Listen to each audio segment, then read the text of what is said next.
mayor dito? Kailan kayo huli? 25 years. After revolution pa. Yun ang huli ninyo. 1991 pa kayo. 91. 25 years kasi. Kailan nag-expire? Oh. See? Kaya sinasabi ko eh.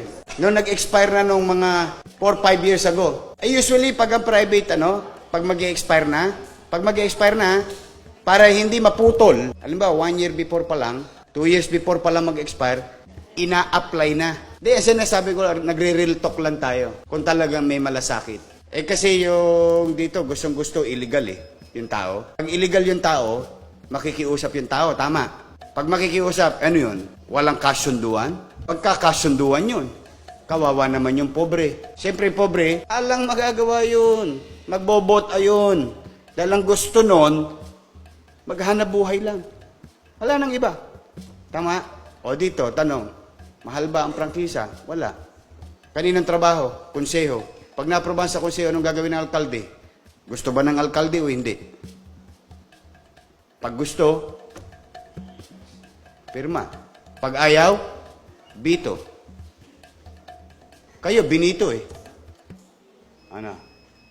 Alam nyo sino nagbito ng ordinansa nyo? Yung nagsasabing para sa mahirap.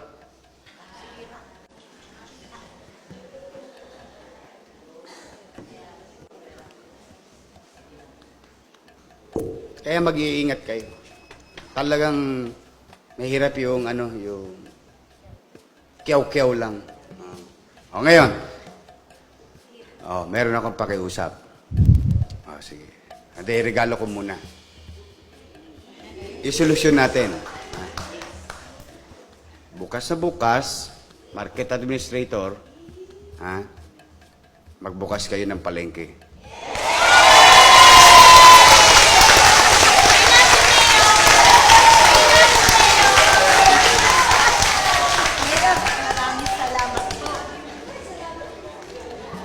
Lunes, pumunta kayo sa konseho. Yung mga leader nyo na lang, may session sa Lunes. Ipa-third reading nyo na sa konseho. Pag na-third reading, kasi kaya naman nila i-suspend yung rules. Remember, naging konsyel ako. Naging vice mayor ako. Lalo na, ang majority floor leader ninyo, si Joel Chua. Pwede yun. Dahil nagko-committee hearing na sila pwede na nilang elevate. Lunes may sesyon. Pag na-aprobahan nyo sa Lunes, ita-transcribe. One day, hindi ko alam kung gaano kabilis si Terence Alibarbar.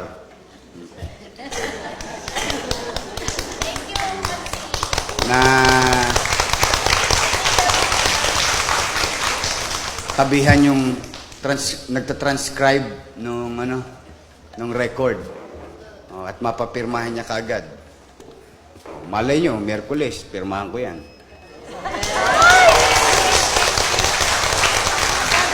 Magtitinda na rin kami bukas. Kasi kailangan yan sa batas. 25 years, no? 25 years! Nay, 25 years. Maipapamana mo na. Tama ba? Yung ba ang tunay na solusyon? Huwag namang huhulihin kung nagtitinda pa kami muna sa labas kasi pinaaayos yung palengke. Tapos na yung problema nyo. Ay, masasalamat ako. Pero okay ba yung 25 years? Siyempre naman po. Yung ba tunay na solusyon? Yes po. Pangmatagalan ba yun? Yes po. Panghabang buhay ba yun? Hindi po. Hindi pa habang buhay. Hanggat wala kang nilalabag, Napatas. yun lang yun. Legal kayo. Legal yung palengke ninyo. Yung palengke legal, panatag, ikaw naman bilang manininda, yung obligasyon mo naman sa pamahalaan. Wala na. Di ba? Okay ba yun? Yes, salamat na yun. Sulit ba? Maraming salamat po. Kasi, tingnan ninyo, naghintay kayo ng 3-4 na taon na wala kayong pinanghahawakan. Ano ba naman yung naghintay kayo ng 1 linggo Pagdating dito, Sabado, akalain nyo may prangkisa kayong uuwi. Di ba? Minsan, pag titingnan natin yung suliranin, yun yung kabilang dako ng bitching ko. Sa kabilang dako nun, may nakangiti. Di ba? The other side of the coin. Depende kung paano mo siya titingnan. Oo nga. Di ba? Buti na nga, nahuli kami. Di nakuha namin ang atensyon ng gobyerno. Nung nakuha namin yung atensyon ng gobyerno, lumapit kami sa gobyerno. Nakipag-usap kami sa gobyerno, hindi sa kalsada. Yung gobyerno may tenga, nakinig. Nilingong kami. Ang binalik sa amin, kapanatagan, matagalan. Kaya minsan wala talagang masama na magmuni-muni. Huwag yung sarili lang natin lagi ang iisipin. Baka nga naman may malaking dahilan. Di ba? Ngayon, solve ang problema nyo. Nandito ang punong ehekutibo sa harapan ninyo. May kapangyarihan magbigay sa inyo pansamantala na kayo'y makapaghanap buhay. Mayroong konseho na pinamumunuan ni Vice Mayor Hani Lacuna. Kausap ko na siya, wag na silang maglalato mga konsyel kasi magpapaalam pa to kay Vice. Sabi ko, ako nang bahala. Mabait naman yung Vice Mayor nyo. Maunawain din.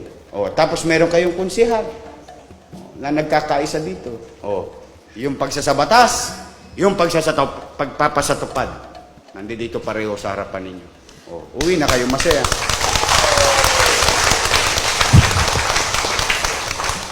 Ngayon, ako naman na maniningil.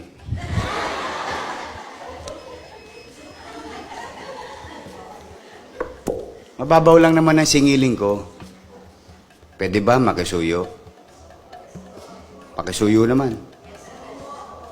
Gawin yung malinis yung palengke.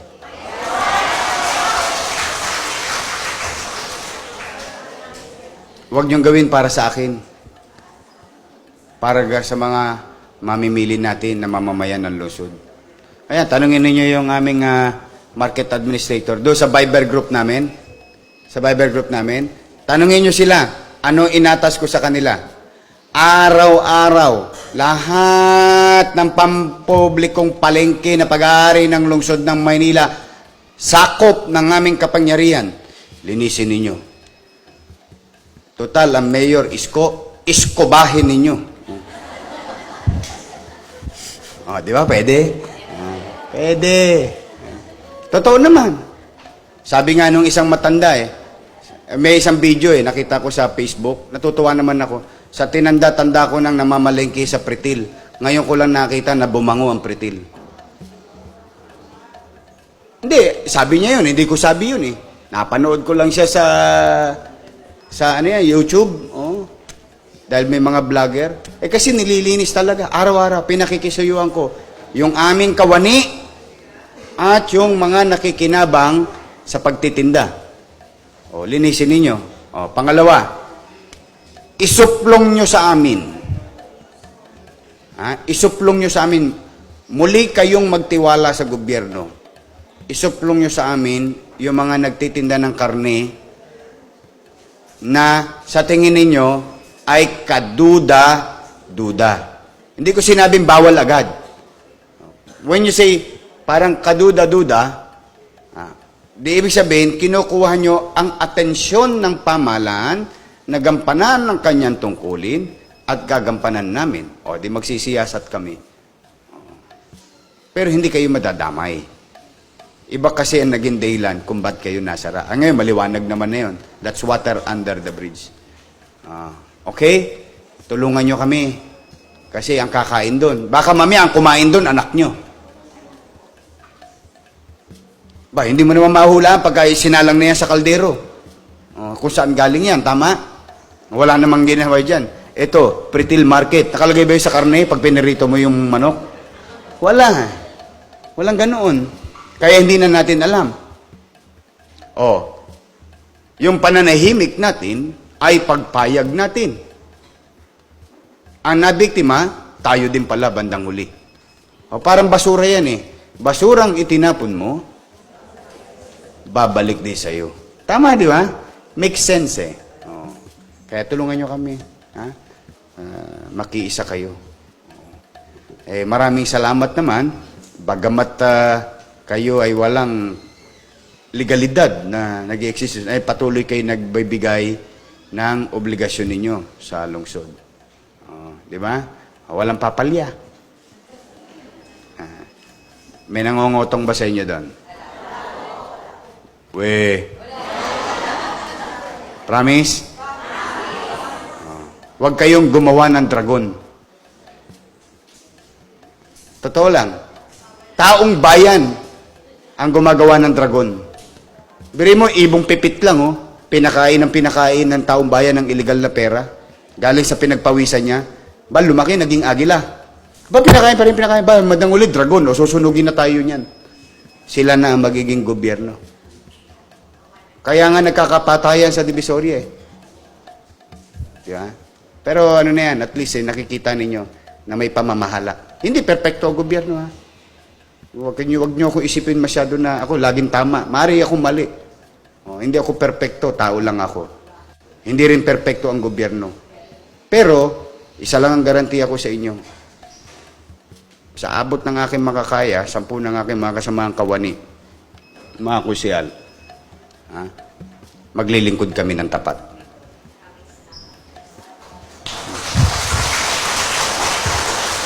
Doon man lamang maibalik namin sa inyo yun, na magtrabaho kami ng maayos. Okay? So, solve na problema nyo. Merry Christmas! Linggo bukas. Tama? Bago kayo matulog, magpasalamat kayo sa Panginoon Diyos.